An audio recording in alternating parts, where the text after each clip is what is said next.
Hi, ഈ ഓണത്തിന് നമുക്കൊരു അടിപൊളി സേമിയ പായസം തയ്യാറാക്കാം. ഞാൻ ഈ ചെയ്യുന്ന ഇതേ രീതിയിൽ നിങ്ങൾ സേമിയ പായസം തയ്യാറാക്കിയിട്ടുണ്ടോ?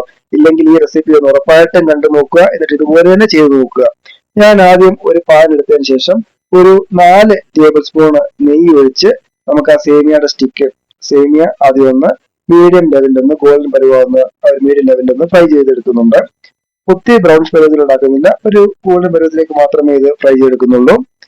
അതിനുശേഷം നെയ്യിലേക്ക് നമുക്ക് ക്യാഷ്യൂനട്ട് ഒരു മീഡിയം ലെവൽ ഫ്രൈ ചെയ്തെടുക്കുന്നുണ്ട്. ആ ക്യാഷ്യൂനട്ട് ഒന്ന് ഫ്രൈ ചെയ്ത് വന്നതിന് ശേഷം അതിലേക്ക് തന്നെ കിസ്മിസ് ഇട്ട് കൊടുത്ത് ഒരു മീഡിയം ലെവലിലോട്ട് ഫ്രൈ ചെയ്തെടുക്കുന്നുണ്ട്. ഒത്തിരി ഇതൊന്ന് ഫ്രൈ എടുക്കേണ്ട, കരിഞ്ഞു പോകല്. ഈ ഒരു ലെവൽ പാത്രം എടുത്താൽ മതി. എന്നിട്ട് ഞാൻ കുക്ക് ചെയ്യാനുള്ള ഒരു മെയിൻ പാത്രം എടുത്തിട്ട് അതിലേക്ക് ഈ ഒരു ബൗളിന് ഒരു കാൽ ഭാഗം ഷുഗർ മാത്രം, പഞ്ചസാര മാത്രം ചേർത്ത് കൊടുക്കുന്നുണ്ട്. ഈ പഞ്ചസാര ഞാൻ ഒരു 1/4 കപ്പ് വെള്ളം കൂടെ ചേർത്തിട്ട് ഇത് ഞാൻ ആദ്യം ഒന്ന് പാനിയാക്കി എടുക്കും. ഒരു 1/4 കപ്പ് വെള്ളം മാത്രം ചേർത്ത് പാനിയാക്കി എടുക്കുക. ഒത്തിരി അങ്ങ് തിളച്ചങ്ങ് ഒത്തിരി കുറുകി വരുന്നതൊന്നും ഞാൻ ചെയ്യുന്നില്ല. ജസ്റ്റ് ഒരു മീഡിയം ലെവലിൽ മാത്രമേ ഇത് പാനിയാക്കി എടുക്കുന്നുള്ളൂ. ഈ ഒരു ലെവലിൽ തിളച്ച് വന്നതിന് ശേഷം ഞാൻ ഇതിലേക്ക് ഈ ഒരു ബൗളിന് 1.5 ബൗള് പാല് ചേർത്ത് കൊടുക്കുന്നുണ്ട്. ഇപ്പൊ ഒരു ബൗൾ ഒഴിക്കുന്ന ഞാൻ കാണിക്കുന്നില്ല, പക്ഷെ ഞാൻ 1.5 ബൗൾ ചേർത്ത് കൊടുത്തിട്ടുണ്ട്. ഈ ഒരു ബൗളിന് 1/4 ബൗള് വെള്ളവും ഞാൻ ചേർത്ത് കൊടുക്കുന്നുണ്ട്.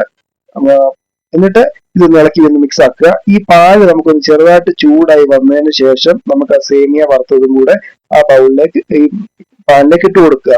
അപ്പൊ നമ്മൾ പാല് തിളച്ച് വരുന്ന കൂട്ടത്തിൽ തന്നെ ഈ ഒരു സേമിയയും കൂടെ വെന്ത് കിട്ടും. അതിനാണ് നമ്മൾ അങ്ങനെ ചെയ്യുന്നത്. പാൽ തിളച്ചതിന് ശേഷം സേമിയ ഇട്ട് കൊടുക്കണ്ട. പാല് ചൂടായതിനു ശേഷം മാത്രം സേമിയയും ഇട്ട് കൊടുത്ത് രണ്ടും ഒന്നിച്ച് തിളച്ച് വരട്ടെ.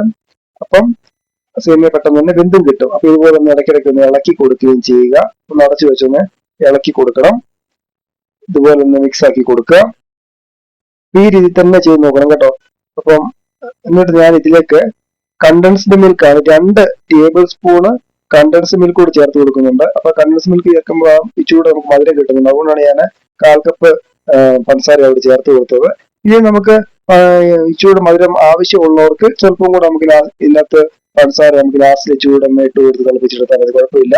എന്നിട്ട് ഇതിലേക്ക് ഞാൻ 2 ടേബിൾ സ്പൂണ് നെയ്യ് ചേർത്ത് കൊടുക്കുന്നുണ്ട്. 2 ടേബിൾ സ്പൂൺ ചേർത്ത് കൊടുക്കുന്നു. ഇത്ര ഒരു പായസക്കൂട്ടിന് അതിന്റെ ആവശ്യമേ ഉള്ളൂ. എന്നിട്ട് നല്ലതായിട്ട് ഇത് ഇളക്കിയെടുത്ത് യോജിപ്പിച്ച് നമുക്കിത് അടച്ചു വെച്ചൊന്ന് നന്നായിട്ട് തിളപ്പിച്ചെടുക്കുക. അപ്പോഴത്തേനും ആ സേമിയൊക്കെ ഒന്ന് ഇച്ചൂടൊന്ന് വെന്ത് കിട്ടാനായിട്ടുണ്ട്. അന്ന് വെന്ത് കിട്ടിട്ട് പാലൊക്കെ ഓൾറെഡി തിളച്ചതിനെ കിട്ടിയതാണ്. സേമിയ ഇച്ചൂടെ വെന്ത് കിട്ടാൻ വേണ്ടി ഒന്ന് തിളപ്പിച്ചെടുക്കുന്നത്. എന്നിട്ട് നമുക്ക് പഞ്ചസാരയുടെ ലെവലിൽ നോക്കാം. ഞാൻ ഇതുപോലെ പഞ്ചസാര ലെവലിൽ നോക്കുന്നുണ്ട്. എനിക്കിത് കറക്റ്റ് തന്നെയാണ്. കാരണം 1/4 കപ്പ് പഞ്ചസാരയും ആ കണ്ടൻസ്ഡ് മിൽക്ക് കൂടി ചേർക്കാൻ എനിക്കറിയാം ഈ കറക്റ്റ് ലെവലിലുള്ള മധുരം കിട്ടുമെന്ന്. പായസമൊക്കെ ഉണ്ടാക്കാൻ നമ്മൾ മീഡിയം ലെവൽ മധുരം മതി. ഒത്തിരി പഞ്ചസാര ഷുഗർ ഈ മധുരം ചൊടിക്കത്തക്കൊണ്ട് ചേർക്കേണ്ട ആവശ്യമില്ല. അപ്പം ഇതുപോലെ മിക്സ് ആക്കി ഒന്ന് എടുക്കുക.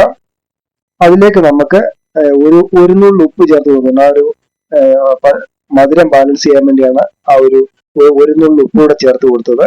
എന്നിട്ട് നമുക്ക് നല്ലതായിട്ട് തന്നെ ഇത് മിക്സ് ആക്കി യോജിപ്പിച്ചെടുക്കുക. എന്നിട്ട് 1/4 ടീസ്പൂണ് നമ്മൾ ഏലക്ക പൊടിച്ചത് തൊലിയോട് കൂടെ തന്നെ ഇട്ട് കൊടുത്തത്. തൊലിയും കൂടെ ഇട്ട് കൊടുക്കുന്നുണ്ട്. അതിന്റെ ആ ഫ്ലേവർ കൂടെ ഇറങ്ങി കിട്ടാൻ വേണ്ടിയാണ് തൊലിയോട് കൂടി ഇട്ട് കൊടുത്തത്. ഏലക്കപ്പൊടി ചേർത്ത് കൊടുത്തു. ഇനി നമുക്ക് കാഷ്യൂനട്ടും കിസ്മിസും നമ്മൾ ഫ്രൈ ചെയ്ത് വെച്ചേക്കുന്ന അതുകൂടി ഇട്ട് കൊടുക്കുക. എന്നിട്ട് നല്ലതായിട്ട് തന്നെ ഇളക്കി മിക്സ് ആക്കി യോജിപ്പിച്ചെടുക്കുക. ഇതുപോലെ നല്ലതായിട്ട് തന്നെ മിക്സ് ആക്കി അങ്ങ് യോജിപ്പിച്ചെടുക്കുക. അപ്പം ഇതേ രീതിയിലൊന്ന് കുക്ക് ചെയ്ത് നോക്കാം കേട്ടോ. അപ്പൊ അടിപൊളി ടേസ്റ്റ് ആണ്. നമ്മൾ കണ്ടൻസ്ഡ് മിൽക്കും എല്ലാം കൂടി ചേർത്തതായതുകൊണ്ട് നല്ല ടേസ്റ്റ് കൂടെ തന്നെ കിട്ടുന്ന ഒരു സേമിയ പായസമാണ്. അപ്പം ഇനി നമുക്കിനി ഒരു 10 മിനിറ്റ് റെസ്റ്റ് ചെയ്ത് വെച്ച് ഒന്ന് ചൂടാറിയ ശേഷം നമുക്ക് കഴിക്കാവുന്നതാണ്. അപ്പൊ ഇത്രയേ ഉള്ളൂ റെസിപ്പി. ഇനി ഒന്ന് റെസ്റ്റ് ചെയ്യാതെ 10 മിനിറ്റ് വെക്കുക.